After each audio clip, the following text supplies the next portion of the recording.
નમસ્કાર વિદ્યાર્થી મિત્રો, ધોરણ 9 ના વિજ્ઞાન વિષયના 8મું પ્રકરણ ગતિના 18મા તાસમાં આપ સર્વે વિદ્યાર્થી મિત્રોનું હાર્દિક સ્વાગત છે. આગામી તાસની અંદર આપણે ગતિના 3 સમીકરણો આલેખની આધારે તારવતા શીખ્યા હતા, બરાબર? અને એ 3 સમીકરણોની મદદથી આપણે ઘણા બધા ઉદાહરણો છે એનું સોલ્યુશન મેળવ્યું હતું. આજે રિવિઝનમાં એક ઉદાહરણ જે પાઠ્યપુસ્તકમાં ઇન્ટેક્સ્ટ ક્વેશ્ચન 5મો છે એ ગણીને એક છેલ્લો મુદ્દો નિયમિત વર્તુળમય ગતિ એનો અભ્યાસ આજે કરીશું. તો પહેલા એક 5મો એક્ઝામ્પલ જોઈ લઈએ. તેમાં શું રકમમાં આપ્યું છે કે ભાઈ એક પથ્થર છે ને ઉર્ધ્વ દિશામાં ઉપર ફેંકવામાં આવે છે. આ બધી રમત તમે પણ કરી હશે આગળ, બરાબર? તો ઉર્ધ્વ દિશામાં 5 મીટર પ્રતિ સેકન્ડના વેગે ફેંકવામાં આવે છે. શરૂઆતમાં વેગ ફેંકે છે એ શરૂઆતનો વેગ આપી દીધો એટલે એને આપણે શું કહીએ છીએ? u. તો 5 મીટર પ્રતિ સેકન્ડના વેગથી ફેંકવામાં આવે છે. જો ગતિ દરમિયાન પથ્થરનો અધો દિશામાં પ્રવેગ, જો વસ્તુને તમે ઉપર ફેંકો ને એટલે એને વેગમાં ધીમે ધીમે ઘટાડો થાય. શા માટે? તો કે ભાઈ એનો વેગનો વિરોધ કરતું કંઈક હવાનું ઘર્ષણ બળ લાગે એટલે એને લીધે અધો દિશામાં વસ્તુ જ્યારે ઉપર જતી હોય ને ત્યારે એને અધો દિશામાં પ્રવેગ લાગે. તમે વાહન લઈને કોઈ સુરેખ પથ ઉપર જાઓ છો તો પ્રવેગ સામેની દિશામાં લાગે, બરાબર? પણ જો વેગમાં સતત વધારો થતો હોય તો પ્રવેગ જે દિશામાં ગતિ થાય એ દિશામાં જ છે એમ કહેવાય. પણ વસ્તુને તમે ઉપર ફેંકો એટલે વેગ ધીમે ધીમે ઘટે છે એટલે પ્રવેગ એની વિરુદ્ધ દિશામાં ઉદ્ભવે. તમે બાઇક લઈને જાઓ છો, વેગમાં સતત વધારો થાય છે તો પ્રવેગ ગતિની દિશામાં છે એમ કહેવાય. હવે બાઇક લઈને જાઓ છો ને તમે બ્રેક મારો તો બ્રેક મારો ત્યાં શું થાય છે ભાઈ? વાહન ધીમે ધીમે સ્લો અથવા તો એની ગતિ ધીમી પડે છે એટલે પ્રવેગ એની વિરુદ્ધ દિશામાં ઉદ્ભવ્યો. એટલે અહીંયા પણ ઉર્ધ્વ દિશામાં ફેંકો એટલે દડાનો વેગ શું થાય? પથ્થરનો વેગ શું થાય? ધીમે ધીમે ઘટે એટલે પ્રવેગ અધો દિશામાં છે અને એનું મૂલ્ય કેટલું આપ્યું? 10 મીટર પ્રતિ સેકન્ડનો વર્ગ. વસ્તુ ઉપર જાય છે, પ્રવેગ નીચેની દિશામાં આવે છે એટલે અધો દિશામાં પ્રવેગ ઉદ્ભવે એટલે એના વેગમાં શું થાય? ઘટાડો થાય, બરાબર? એટલે પ્રવેગનું મૂલ્ય આપણે ઋણ લેવું પડશે. કેવું લેવું પડશે? ઋણ. યાદ રાખજો. ચલો આગળ. હોય તો પથ્થર કેટલી ઊંચાઈ પ્રાપ્ત કરશે? મહત્તમ કેટલી ઊંચાઈ સુધી જશે? આપણે s મેળવવાનું છે. તો મહત્તમ ઊંચાઈ, તમે કોઈ વસ્તુને ઉપર ફેંકો તો એકદમ મહત્તમ ઊંચાઈએ પહોંચે ત્યારે ક્ષણિક માટે એનો વેગ કેવો થઈ જાય? શૂન્ય. તમે પથ્થરને અથવા તો કોઈ વસ્તુને ઉપર ફેંકો તો એ મહત્તમ ઊંચાઈએ જશે અને ત્યાંથી પાછો ફરી માટે જ્યારે પાછો ફરી પહેલા અમુક સેકન્ડના નાના ભાગ માટે એ મહત્તમ ઊંચાઈ હશે, વધુમાં વધુ ઊંચાઈ ના ઘડીક માટે સ્થિર થાય અને પછી ત્યાંથી પરત ફરે તો એ મહત્તમ ઊંચાઈ પ્રાપ્ત કરશે. પથ્થર કેટલી ઊંચાઈ પ્રાપ્ત કરે પૂછું ને, તો જેટલી મહત્તમ ઊંચાઈ પ્રાપ્ત કરશે તો ન્યાય એનો અંતિમ વેગ કેવો હશે? શૂન્ય હશે. એટલે જો આપણે પ્રારંભિક વેગ આપી દીધો, કેટલી ઊંચાઈ પ્રાપ્ત કરશે એમ પૂછ્યું એટલે કે મહત્તમ ઊંચાઈ એનો અંતિમ વેગ પણ શૂન્ય હોય તો બે વેગ આપણી પાસે છે. પ્રવેગ છે તો કેટલી ઊંચાઈ પ્રાપ્ત કરશે અને એ ઊંચાઈ પહોંચતાને કેટલો સમય લાગે? આ બે પ્રશ્ન પૂછાય. s અને t મેળવવાનું છે. ચલો નોંધીએ કે અહીં આપણને શું શું આપ્યું છે કે પથ્થરનો પ્રારંભિક વેગ આપી દીધો છે. પ્રારંભિક વેગને આપણે શેનાથી દર્શાવીએ? u થી. એ કેટલો આપી દીધો છે? 5 મીટર પ્રતિ સેકન્ડ. ત્યારબાદ પથ્થરનો અંતિમ વેગ એ આપણે જાણીએ છીએ કે ભાઈ મહત્તમ ઊંચાઈએ પહોંચે ત્યારે એનો અંતિમ વેગ થોડો સમય માટે કેવો થઈ જાય? શૂન્ય. 0 મીટર પ્રતિ સેકન્ડ. ત્યારબાદ આપણે પ્રવેગ આપ્યો. પ્રવેગ અધો દિશામાં છે એટલે આપણે એમ લખી શકીએ કે અધો દિશામાં પ્રવેગનું મૂલ્ય અથવા તો પ્રવેગ એ બરાબર કેટલો થશે? -10 મીટર પ્રતિ સેકન્ડનો સ્ક્વેર વર્ગ, બરાબર? તો આપણે બે પ્રશ્ન પૂછાય, કેટલી ઊંચાઈ પ્રાપ્ત કરશે અને બીજો પ્રશ્ન પૂછો કે ઊંચાઈ પ્રાપ્ત કરી માટેને કેટલો સમય લાગે? તમે કોઈ પથ્થર અથવા દડો છે એને તમે ઉપર તરફ ફેંકીને એની રમત રમો છો તો એ દડો શરૂઆતનો વેગ તમે જાણતા હોય કે મેં એટલા વેગથી દડાને ફેંક્યો, ઉપરનો વેગ શૂન્ય હોય અને પ્રવેગ જો તમે જાણતા હોય તો દડો કેટલી ઊંચાઈ પ્રાપ્ત કરશે અને કેટલા સમય એના ઉપર પહોંચે એવી ગણતરી તમે કરી શકો. જો આની જરૂરિયાત ક્યારે પડે? તો આપણે વ્યવહારમાં જ્યારે કોઈ કૃત્રિમ ઉપગ્રહ છે એને લોન્ચ કરવાનો હોય આકાશની અંદર, તો એની અંદર આપણે અંતર જાણતા હોય કે ભાઈ જમીન અથવા તો પૃથ્વીની સપાટીથી આટલા કિલોમીટરની ઊંચાઈએ મારે ઉપગ્રહને તરતો મૂકવો છે, તો એ માટે મારે શરૂઆતમાં એને ઉપર ફેંકીએ, રોકેટને ઉપર લઈ જઈએ ત્યારે કેટલા વેગે લઈ જવું જોઈએ, આવી બધી વ્યવહારુ ગણતરી કરવા આવા એક્ઝામ્પલો છે એનો ઉપયોગ થતો હોય. એટલે ખાસ જે વિદ્યાર્થીઓને આગળ ભણીને કંઈક સાયન્ટિસ્ટ કે સારા વ્યક્તિ બનવું છે, બરાબર, ઉચ્ચ અભ્યાસ કરવો છે સાયન્સને લગતો, એણે આ પ્રકરણના બધા જ એક્ઝામ્પલમાં ખૂબ રસ દાખવવો જોઈએ. ચલો આ બધી વસ્તુ આપી તો પહેલા કેટલી ઊંચાઈ પ્રાપ્ત કરશે એ એસ મેળવી લઈએ. તો આપણી પાસે યુ છે, વી છે, એ છે, પણ સમય આપણી પાસે નથી એટલે ગતિનું સમીકરણ નંબર 3 નો આપણે ઉપયોગ કરશું એટલે આપણને સમય મળી જાય. એટલે લખવાનું કે ગતિના ત્રીજા સમીકરણ પરથી, ત્રીજું સમીકરણ શું હતું? 2as બરાબર v વર્ગ માઈનસ u વર્ગ. ચલો આપણે s મેળવવું છે તો કે s બરાબર v વર્ગ માઈનસ u વર્ગ છેદમાં 2a. ચલો v નો વર્ગ એટલે કેટલો? 0 નો વર્ગ, એ કેટલો થશે? 0 માઈનસ u વર્ગ, u વર્ગ એટલે 5 મીટર પ્રતિ સેકન્ડ નો વર્ગ, 5 નો વર્ગ થશે 25 અને મીટર પ્રતિ સેકન્ડ નો વર્ગ શું થાય? મીટર વર્ગ છેદમાં સેકન્ડ વર્ગ છેદમાં 2a. એનું મૂલ્ય આપણી પાસે કેટલું છે કે ભાઈ -10 મીટર પ્રતિ સેકન્ડ નો વર્ગ, બે ગુણાકારમાં છે. ચલો હવે આપણે સાદરૂપ આપીએ. સાદરૂપ ખૂબ સરળ છે. ઉપર 25 -25, ચાલો સાદરૂપ આપીએ. પહેલા s બરાબર ઉપર -25 મીટર વર્ગ છેદમાં સેકન્ડ વર્ગ અને મુખ્ય છેદમાં 2 ગુણ્યા 10 કેટલા થશે? -20 મીટર પ્રતિ સેકન્ડ નો વર્ગ. એકમ મીટર પ્રતિ સેકન્ડ નો વર્ગ છે. ચલો અંશનો છેદ અને છેદનો છેદ કેન્સલ, છેદનો 1 મીટર અને અંશનો 1 મીટર કેન્સલ એટલે એકમ વધશે મીટર, માઈનસ માઈનસ પ્લસ 25 ભાગ્યા 20 તમારે કરવાનું છે. 25 ભાગ્યા 20 કેટલું થાય એનું સાદરૂપ આપો એટલે તમને કપાયેલ અંતર s મળી જાય. બરાબર, 25 ભાગ્યા 20 નો ભાગાકાર તમે સાઈડમાં કરી શકો કે 20 એકા 20, 5 વધે ભાગનો છે એટલે ભાગમાં પડે 0, 20 દુ 40 એટલે કે 1.2 સમથિંગ. બરાબર, આવો કંઈક જવાબ આવશે.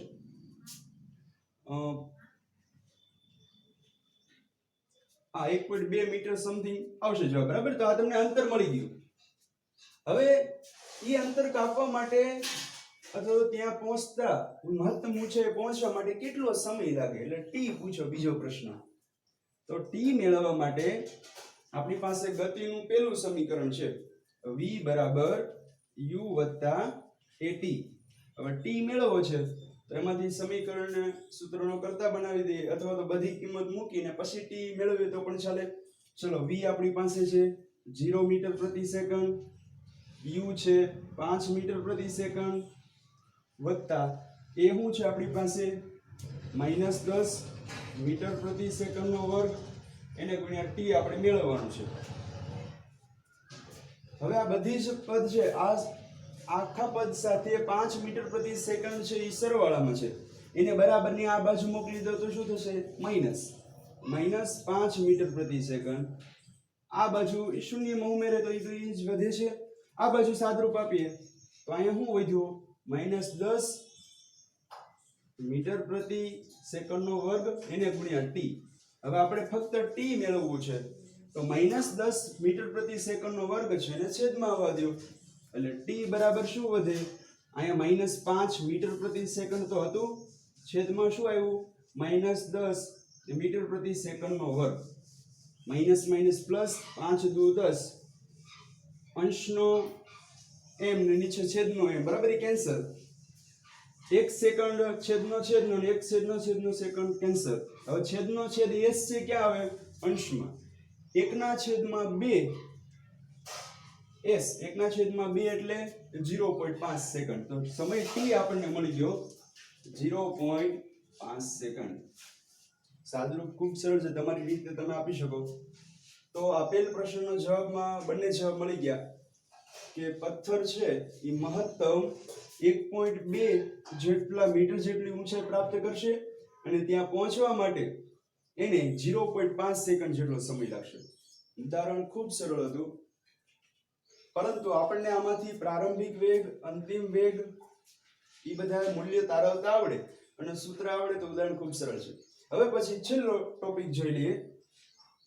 ઉદાહરણ સરળ છે, તમારી ટેક્સ્ટ બુકમાં એને લખી નાખજો એના જવાબો, બરાબર, અને પછી એનું સાદુરૂપ આપણે પાકી બુકમાં આપી દેવું.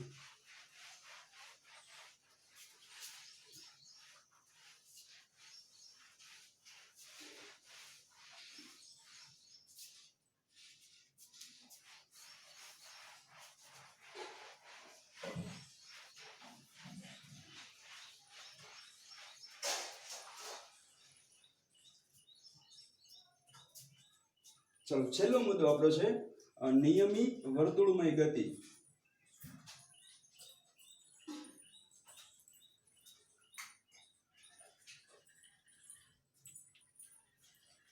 નિયમિત વર્તુળ ગતિ, જેને ઇંગ્લિશમાં શું કહેવાય તો ખાસ યાદ રાખજો, યુનિફોર્મ સર્કલ મોશન, બરાબર.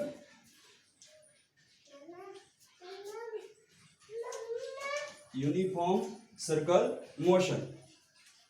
હવે આ નિયમિત વર્તુળમય ગતિના ઉદાહરણો આપણે આ જે પાઠ શરૂ કર્યો એના શરૂઆતના તાસની અંદર જ એનો અભ્યાસ આપણે કર્યો હતો કે કોઈ પદાર્થ નિયમિત વર્તુળમય ગતિ કરે છે એમ કોને કહેવાય, ક્યારે કહેવાય, અથવા તો એના ઉદાહરણોની પણ આપણે ચર્ચા કરી હતી કે નિયમિત વર્તુળમય ગતિ કરતા હોય એવા કોઈ પદાર્થ અથવા કોઈ વસ્તુના ઉદાહરણ આપો. તમને યાદ જ હશે કે જે આપણે પંખાની ગતિ જોઈ હતી, ઘડિયાળની જે ઉપર જે કાંટો હોય છે અંદર એની ગતિ, એ બધી વર્તુળમય ગતિ હતી. પરંતુ અહીં શબ્દ છે નિયમિત વર્તુળમય ગતિ. તો આનો અભ્યાસ શા માટે કરવો પડે? તો ટેક્સ્ટ બુકમાં તમે જોશો તો શરૂઆતમાં થોડી સમજ આપી છે કે કોઈ વસ્તુના વેગમાં ફેરફાર થાય ત્યારે તે પદાર્થ અથવા તો વસ્તુ એ પ્રવેગિત ગતિ કરે છે એમ કહેવાય. પરંતુ એવું જરૂરી નથી કે દરેક વખતે વેગમાં ફેરફાર થાય તો જ પદાર્થ પ્રવેગિત ગતિ કરે. તો ક્યારે ક્યારે પ્રવેગિત ગતિ કરે છે એમ પદાર્થ કહેવાય? તો કોઈ વસ્તુના વેગમાં અથવા તો એની સાથે સાથે એની દિશામાં પણ ફેરફાર થતો હોય તો ત્યારે વસ્તુ પ્રવેગિત ગતિ કરે છે એમ કહેવાય, બરાબર. એટલે એક વિધાન યાદ રાખો કે વેગમાં થતો ફેરફાર અથવા તો વેગમાં ફેરફાર થાય, વેગમાં ફેરફાર અથવા તો વેગની દિશામાં ફેરફાર થાય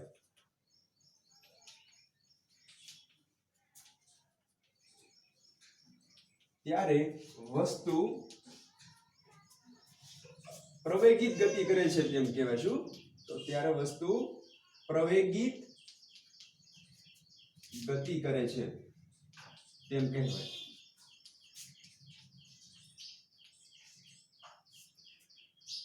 તો ફક્ત વેગમાં જ ફેરફાર થાય તો જ આપણે પ્રવેગ ઉત્પન્ન થાય છે એવું શીખ્યા હતા. પરંતુ સાથે સાથે જો દિશામાં પણ સમયાંતર વેગ એનો એ રહે પણ એની દિશામાં કઈ ફેરફાર થાય તો આપણે કહી શકીએ કે વસ્તુ પ્રવેગિત ગતિ કરે છે. તો જો આપણે આ મુદ્દા ઉપર જવું છે, તમે ઘણા બધા એવા ઉદાહરણો જોયા હશે કે એની અંદર પદાર્થ સરખા વેગે ગતિ કરે છે પરંતુ એની દિશામાં છે એ અમુક સમયાંતરે ફેરફાર કરે. ફોર એક્ઝામ્પલ, આપણે કોઈ લંબચોરસ મેદાન ધારો તો આ લંબચોરસ મેદાનમાં કોઈ એથ્લેટ રમતવીર છે એ પોતે ગતિ કરતો હોય, આનું નામ આપણે આપી દઈએ ABCD. તો આ ABCD માર્ગ પર લંબચોરસ મેદાનમાં કોઈ એથ્લેટ એટલે કે દોડવીર એ પોતે ગતિ કરતો હોય તો એ જો પોતાના વેગમાં એક સરખો વેગે ગતિ કરે છે પરંતુ જ્યારે આ કોર્નર પાસે આવે ત્યારે એને દિશા બદલવી પડે. અને દિશા બદલવા માટે શું કરે છે તમે જાણો છો? કોઈ વસ્તુએ જેટલા વેગે ગતિ કરે છે એની વેગ ધારણ રાખવો હોય એટલે કે વેગ ઘટાડવો ન હોય તો તમે જાણો છો કે કમરથી એ પોતે થોડો વળી જાય. તમે દોડતા હોય અને એકદમ વર્તુળાકાર ટ્રેક હોય તો તમે એક સરખી સ્પીડે દોડવા માટે તમારા શરીરને સહેજ ત્રાસુ કરો છો, એને લીધે તમારે વેગ ઘટાડવો પડતો નથી. તો અહીંયા પણ કોઈ દોડવીર દોડે છે તો એ એક સરખા વેગે દોડી શકે છે, એટલે અહીંયા વેગ છે એક સરખો રહે છે, પરંતુ આ AB પાસેથી જ્યારે BC પાસે પહોંચે, બરાબર, B બિંદુએ પહોંચે ત્યાંથી એને દિશા બદલવી પડે, ત્યાંથી પાછા C બિંદુએ પહોંચે ત્યારે દિશા બદલવી પડે, એટલે કે એને સતત 4 વાર દિશા બદલવી પડે. તો અહીંયા પદાર્થ અથવા તો એથ્લેટ છે એ પ્રવેગિત ગતિ કરે છે એમ કહેવાય. એ જ રીતે આ ટ્રેક છે એ કાંક ષષ્ઠકોણ રીતનો હોય, બરાબર, કેવા રીતનો? ષષ્ઠકોણ રીતનો, આ રીતનો, બરાબર, ષષ્ઠકોણ, કે એની અંદર 6 ખૂણા આવેલા હોય. તો 6 ખૂણા આવેલા હોય તો દોડવીરે 6 વાર પોતાની દિશા બદલવી પડે. એ જ રીતે અષ્ટકોણ હોય તો એને 8 વાર દિશા બદલવી પડે. એમ એની દિશા વધારતા જઈએ અને અસંખ્ય દિશાઓ બદલવી હોય તો વર્તુળાકાર ટ્રેક કેવા માર્ગે થઈ જાય? વર્તુળાકાર માર્ગનો થઈ જાય. એટલે કે અસંખ્ય વાર એને દિશા બદલવી પડે, તો ત્યારે એ પદાર્થની ગતિ છે એ વર્તુળમય બની જાય. એ તમે બધા જાણો છો. તો આ વર્તુળમય ગતિ કોને કહેવાય? એનો આપણે અભ્યાસ કર્યો કે કોઈ વસ્તુ છે એ સતત દરેક બિંદુ પાસે પોતાની દિશા બદલે તો તે પદાર્થ વર્તુળમય ગતિ કરે છે એમ કહેવાય. ખરેખર એને આ બિંદુએથી સીધા માર્ગે જવું હોય તો પદાર્થ આ દિશામાં ગતિ કરવા લાગે, પરંતુ એ સતત દરેક બિંદુએ પોતાની દિશા બદલે છે, એને વર્તુળમય ગતિ કહીએ છીએ. પરંતુ હવે નિયમિત વર્તુળમય ગતિ કોને કહેવાય એનો અભ્યાસ આપણે કરવો છે. એની વ્યાખ્યા પરીક્ષાની અંદર 2 ગુણની અંદર પૂછાય કે વ્યાખ્યા અને એના ઉદાહરણો જણાવો. નિયમિત વર્તુળમય ગતિની વ્યાખ્યા જણાવો તથા તેના ઉદાહરણો. તો ચાલો સૌપ્રથમ નિયમિત વર્તુળમય ગતિની વ્યાખ્યા જોઈએ. તો જ્યારે કોઈ વસ્તુ અચળ ઝડપે, તમે સાથે સાથે ટેક્સ્ટ બુકમાં, પાકી બુકમાં લખતા જજો કે જ્યારે કોઈ વસ્તુ અચળ ઝડપે વર્તુળાકાર માર્ગ પર ગતિ કરતી હોય, બરાબર, કોઈ વસ્તુ અચળ ઝડપે વર્તુળાકાર માર્ગ પર ગતિ કરતી હોય તો તે વસ્તુની ગતિને અથવા તો તે વસ્તુની ઝડપને નિયમિત વર્તુળમય ઝડપ અથવા તો નિયમિત વર્તુળમય ગતિ કહે છે. તો તે વસ્તુની ગતિને નિયમિત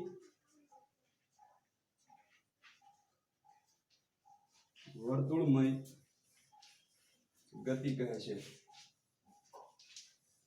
વ્યાખ્યા ખૂબ સરળ છે કે કોઈ પદાર્થ છે એ અચળ ઝડપે, બરાબર, એક સરખી ઝડપે અથવા તો એક સરખા વેગે, વેગમાં ફેરફાર ન કરે, એક સરખા ઝડપે આ વર્તુળાકાર માર્ગ ઉપર કોઈ વસ્તુ કે પદાર્થ ગતિ કરતો હોય તો એને નિયમિત વર્તુળમય ગતિ કરે છે એમ કહેવાય. હવે આના ઉદાહરણો તમે આપી શકો. વિચારો આના ઉદાહરણો કે કોઈ વસ્તુ વર્તુળાકાર માર્ગ પર એક સરખી અચળ ઝડપે ગતિ કરે છે તો તરત તમને પેલું ઉદાહરણ યાદ આવે કે ભાઈ ઘડિયાળ છે એ ઘડિયાળના કાંટાની ગતિ, ઘડિયાળના આ કાંટા હોય છે, બરાબર, સેકન્ડ, કલાક, એના આગળનો ભાગ છે એ દરેક સમયાંતરે એક સરખા વર્તુળાકાર માર્ગે એક સરખી ઝડપે ગતિ કરે છે તો એને આપણે નિયમિત વર્તુળમય ગતિ કહીએ. બીજું ઉદાહરણ વિચારો તો કે ભાઈ ચંદ્રની પૃથ્વીની આસપાસ ગતિ, તો એ પણ એક નિયમિત વર્તુળમય ગતિનું ઉદાહરણ છે. ચંદ્ર એક સરખી સ્પીડે પૃથ્વીની ફરતે ચક્કર લગાવે છે. ક્યારે એવું થાય છે કે પહેલા ચંદ્ર ક્યારેક વધુ ઝડપે ફરે છે, ક્યારેક ઓછી ઝડપે? ના, એક સરખી ઝડપે પૃથ્વીની ફરતે ચંદ્ર ફરે છે તો એની ગતિને પણ આપણે નિયમિત વર્તુળમય ગતિ કહીએ છીએ. એ જ રીતે કોઈ કૃત્રિમ ઉપગ્રહ છે એને આપણે પૃથ્વીની ફરતે તરતો મૂકીએ વર્તુળાકાર કક્ષામાં તો એ પણ નિયમિત વર્તુળમય ગતિ કરે છે એમ કહેવાય. એ રીતે ઘણા બધા એવા ઉદાહરણ છે. કોઈ સાયકલ સવાર છે એ વર્તુળાકાર માર્ગ પર એક સરખી ઝડપે ગતિ કરતો હોય તો તે પણ નિયમિત વર્તુળમય ગતિ કરે છે એમ કહેવાય. તો તમે ઘણા બધા ઉદાહરણો છે એનું લખી શકો. તો ખાસ એની વ્યાખ્યા અને એના ઉદાહરણો છે એ પરીક્ષાની અંદર 2 માર્કની અંદર પૂછાય છે, એટલે ખાસ યાદ રાખવા. ત્યારબાદ હવે કોઈ વસ્તુ વર્તુળાકાર માર્ગે ગતિ કરતું હોય અને એની ઝડપ શોધવાનું પરીક્ષાની અંદર પૂછાય તો એની માટે વર્તુળાકાર માર્ગમાં કોઈ પદાર્થની ગતિ થતી હોય તેની ઝડપ શોધવાનું સૂત્ર આપણે એક અલગથી યાદ રાખવું પડે. એ શીખીએ કે કોઈ વસ્તુ વર્તુળાકાર માર્ગ ઉપર ગતિ કરતું હોય તો એની ઝડપ કઈ રીતે મળે. તો આપણે ઝડપ બરાબર સૂત્ર જાણીએ છીએ જૂનું, કે ઝડપ બરાબર શું થાય? અંતરના છેદમાં સમય. આ સૂત્ર આપણે જાણીએ છીએ, ઝડપ નામની ભૌતિક રાશિમાં શીખી ગયા.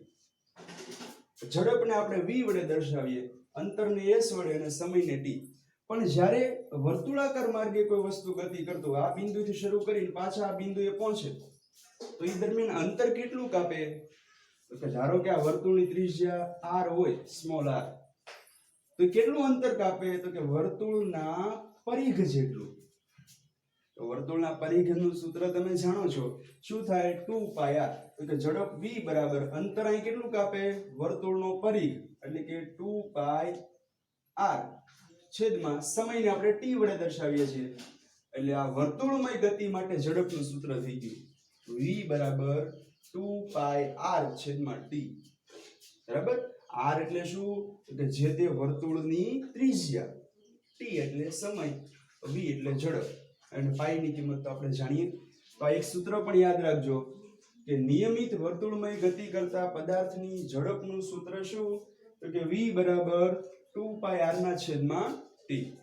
આ સૂત્ર આધારિત સ્વાધ્યાયનો એક એક્ઝામ્પલ છે, એ આપણે પછી સોલ્વ કરશું.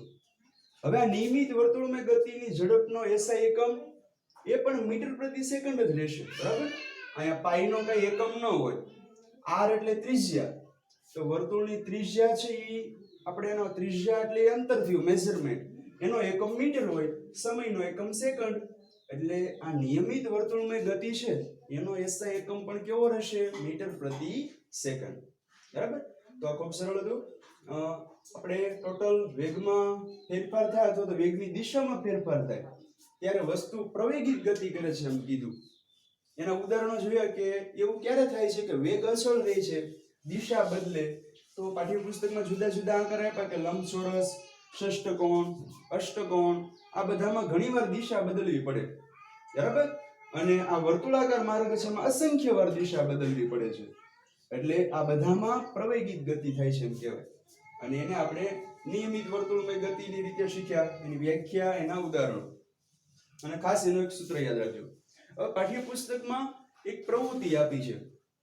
એ પ્રવૃત્તિની અંદર તમે બધાએ શીખેલા છો અને એ પ્રવૃત્તિ કરેલી જ હોય. એક દોરી સાથે પથ્થર બાંધીને ગોળ ગોળ ફેરવવાનો છે. બરાબર? અને પછી જે તે સમયે તમે પથ્થરને મૂકી દો તો શું થાય? ફોર એક્ઝામ્પલ, અહીં ધારો કે આ દોરી છે એની સાથે એક આપણે પથ્થર બાંધી દીધો. હવે આ પથ્થરને આપણે આમ ગોળ ગોળ ફેરવશું. બરાબર? તો આ બિંદુ પથ્થર આ રીતે ગોળ ગોળ ફરશે દોરી સાથે, અને આ સ્થળેથી તમે મૂકી દો તો પથ્થર કઈ દિશામાં ગતિ કરે? આ દિશામાં. જે દિશામાં પથ્થર જતો હોય એ દિશામાં ગતિ કરવા પ્રયત્ન કરે. હવે આ જગ્યાએથી તમે છોડી દો, પથ્થર ઉદાહરણ તરીકે ગતિ કરતો કરતો અહીંયા પહોંચ્યો, હવે અહીંયા છોડી દો તો એ આ દિશામાં ગતિ કરશે. એટલે કે પદાર્થને વર્તુળાકાર માર્ગે ફેરવો ત્યારે એના સ્પર્શકની દિશામાં ગતિ કરે છે. એની સ્પર્શકની દિશામાં. સ્પર્શક કોને કહેવાય? વર્તુળનો સ્પર્શક કોને કહેવાય? તો કે ભાઈ વર્તુળની ત્રિજ્યા સાથે 90 અંશનો ખૂણો બનાવે તેને આપણે વર્તુળનો સ્પર્શક કહીએ છીએ. બરાબર? તો જ્યારે કોઈ વસ્તુને આ રીતે વર્તુળાકાર માર્ગે ફેરવતી વખતે છોડી દેવામાં આવે તો એના સ્પર્શકની દિશામાં ગતિ કરે. અને વસ્તુ જ્યારે વર્તુળાકાર માર્ગે ફરતી હોય તો એ કેન્દ્રમાં કેમ ન આવી જાય? તમે આ ઉદાહરણ તરીકે દોરીને આમ પકડીને ફેરવો તો પથ્થર ફરતો ફરતો તમારી આંગળી પાસે હાથમાં કેમ નથી આવી જતો? તો તમે જાણો છો કે પથ્થરમાં એક પ્રવેગ ઉદ્ભવે અને એ પ્રવેગને લીધે પદાર્થ વર્તુળાકાર માર્ગે જ ગતિ કરવાનું ચાલુ રાખે. બરાબર? તો એ પથ્થર જકડાઈ કેમ રહે છે ભાઈ? છૂટીને દૂર કેમ નથી જતો? તો કે ભાઈ દોરીમાં એક કેન્દ્રગામી બળ હોય છે જેને લીધે એ પથ્થરને પોતાની તરફ જકડી રાખે છે. એના વિશે વધારે તમે સાયન્સની અંદર અભ્યાસ કરશો, પણ આજના ક્લાસમાં આપણે ખાલી પરીક્ષા માટે અગત્યના એક આ વિધાન યાદ રાખશું કે વેગમાં ફેરફાર થાય અથવા તો દિશામાં ફેરફાર થાય ત્યારે વસ્તુ પ્રવેગિત ગતિ કરે છે એમ કહેવાય. બરાબર? એના ઉદાહરણો આપણે જોયા. અને એક પ્રશ્ન યાદ રાખવાનો કે વર્તુળમય ગતિ હોય તો એમાં વસ્તુની ગતિ કેટલી વાર ફરે છે અથવા તો દિશા કેટલી વાર ફરે છે? તો યાદ રાખવાનો એક જવાબ કે અસંખ્ય વાર. કેટલી વાર? અસંખ્ય વાર. ત્યારબાદ નિયમિત વર્તુળમય ગતિની વ્યાખ્યા, એના ઉદાહરણો યાદ રાખવા અને એક એનું સૂત્ર યાદ રાખવું અને એને આધારે આપણે એક એક્ઝામ્પલ સોલ્વ કરશું. આજના તાસમાં આટલું રાખીએ છીએ. હવે પછીના તાસની અંદર સ્વાધ્યાયના પ્રશ્ન સોલ્વ કરશું અને ત્યારબાદ આપણે પ્રકરણ પૂરું કરશું. આજે આટલું રાખીએ છીએ. આમાંથી જે આઈએમપી મુદ્દા છે એમાંથી ટૂંકા પ્રશ્ન છે એ તમારી પાકી બુકમાં નોંધજો. આજે આટલું રાખીએ. અસ્તુ. જય હિન્દ.